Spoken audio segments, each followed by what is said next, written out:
Okay, Travis, let's talk about the main event on Saturday. It is the Grade 1 Travers, sort of really interesting situation where it becomes not only the Midsummer Classic in its own right, but also the last dance before this year's Kentucky Derby.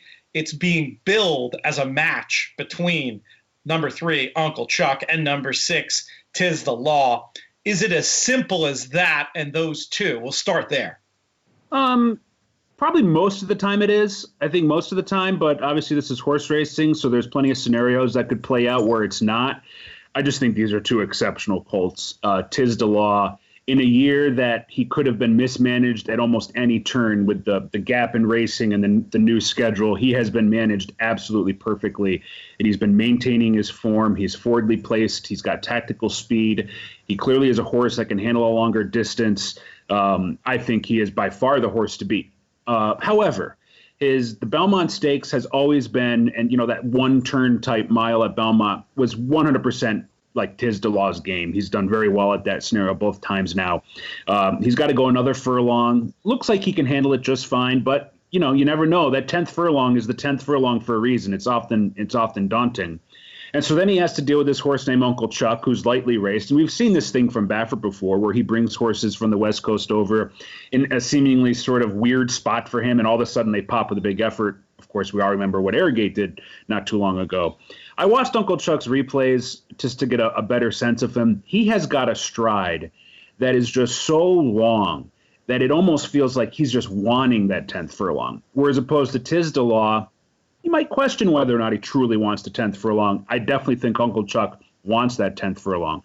But they're both going to be shortish prices, and I don't really know if I can get excited about betting an exacta box of Uncle Chuck and Tiz the Law in a race like the Travers. They are way the horses to beat. It is going to be a fun race to watch. I do have some other ideas, though. I'm excited to pick your brain about that. For me, this is one where I said on Horse Players Happy Hour with Matt Bernier yesterday, I've been picking splinters out of my behind from sitting on the fence, because as a selection-oriented host, when you do these shows, it's not as interesting radio to come on and talk about, well, at this price I'll do this, and at this price I'll do that.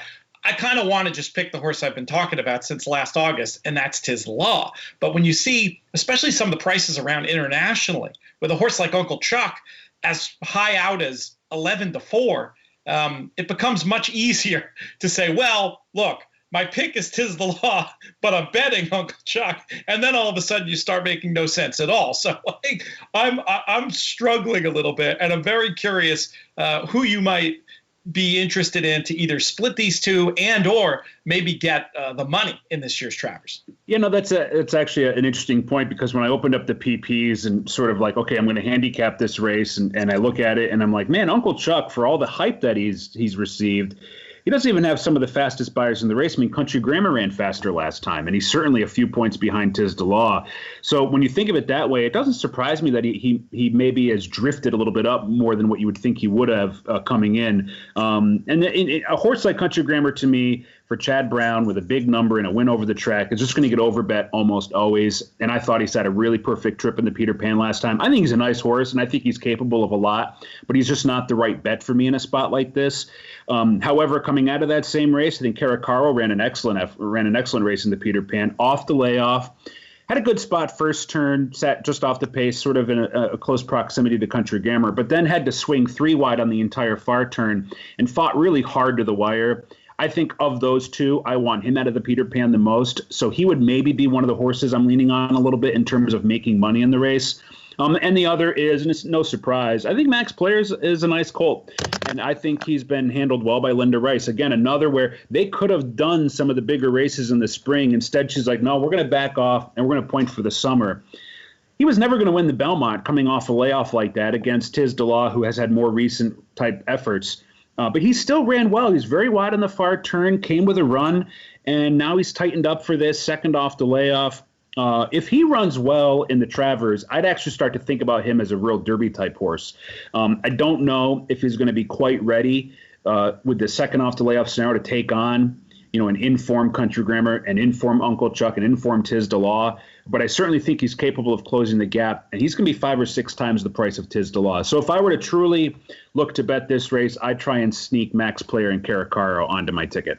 I get it completely. Max Player improved every start, shapes like one who's going to appreciate every inch of ground. I love that idea of him as one to run well here and potentially step up once again on the first Saturday in September. And of the two, Caracaro and Country Grammar, I agree completely. I felt like that was a day where ground loss meant something. And when you view the last race through that lens, Caracaro, I think you can certainly argue, was the better of the two. I would love it if there was a head-to-head Caracaro against Country Grammar, and I'd be right there with you, Travis. Well, I want to thank you, buddy, for coming on and your time today. We'll give an extra shout out to that Blue Jay who was making all kinds of racket behind you. I don't know what he was on about, but I guess he just wanted to be on the radio. But really appreciate your time today. Hopefully get a chance to see you while you're up here in the Adirondacks, and if not, hopefully very soon. We look forward to hearing your voice on our simulcast feed for Churchill Downs very soon, and would love to talk to you again soon. Sounds good, man. Good luck this weekend.